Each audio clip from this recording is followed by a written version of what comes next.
NMVTIS is the place that we start with any investigation. It's kind of like a medical history for a vehicle. It's a way to match the documents that we're presented with the official history of the car. And the history of the car is important because it has an MCO, which is like a birth certificate. It has repair records. It has change in title and change in registration. It might move state to state or even out of the country.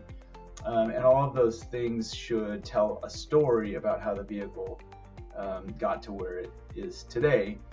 And one of the things that NMVTIS allows us to do is determine whether there are any gaps or inconsistent information in the vehicle's history, which is a clue that maybe some of the paperwork has been manufactured or could be fraudulent.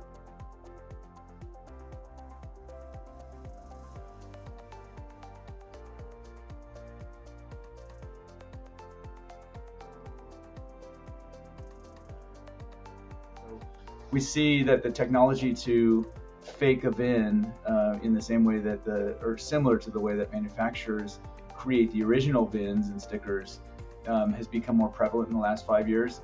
And so VIN switching has now become much more prevalent than it was prior to 5 years ago. I think because of that technology, but I think also because fraudsters have realized it's quick money. If you steal a vehicle, you got it for nothing.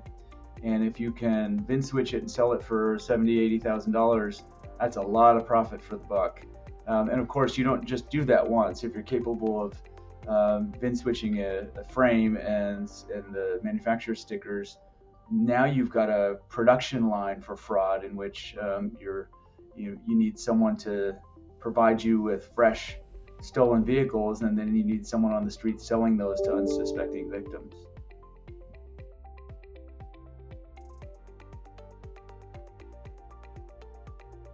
You take the actual plate off that would identify it as a stolen vehicle, and you either obtain a temp tag from a state that isn't looking, or you buy a counterfeit one and hope that law enforcement doesn't notice that it's counterfeit while you're driving the vehicle around until you could sell it and be done with it. It's a way to mask a registration problem.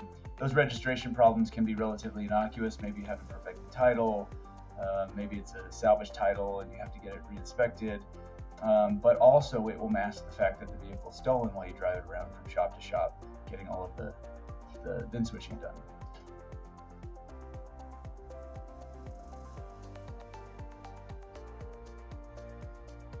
Vehicle inspections are key.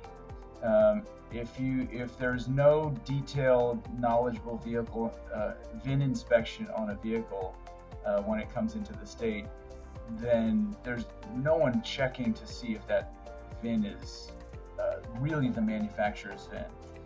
4 or 5 years ago, we took the VIN inspection, the DMV VIN inspection program, and we reorganized it under the Compliance Enforcement Division so that the Law Enforcement Division has control over Nevada DMV's VIN inspection. So that allows us to work very closely with them. It allows us to give them some of the same databases that we have, and then also to train them on what to look for instead of just kind of rubber stamping. Oh yeah, the dash plate and the door sticker look good, so I'm gonna send it out the door with a VIN inspection. Now we've taught them what to look for, how to access a confidential VIN, and when to call in. If you've developed the suspicions and you validate that the VIN that is presented is not legitimate, then we have probable cause to figure out what VIN actually applies to the vehicle. We like to say, if you can't validate the VIN, don't send it out the door. If something's wrong with it, then we'll take whatever time we need to figure out what's wrong with it prior to sending it out the door, because it shouldn't be that difficult, especially with the NMVTIS tool. It should be relatively apparent what the vehicle's history is from inception to it being presented. And if there are gaps, there's a reason for those gaps. We just have to figure out what they are.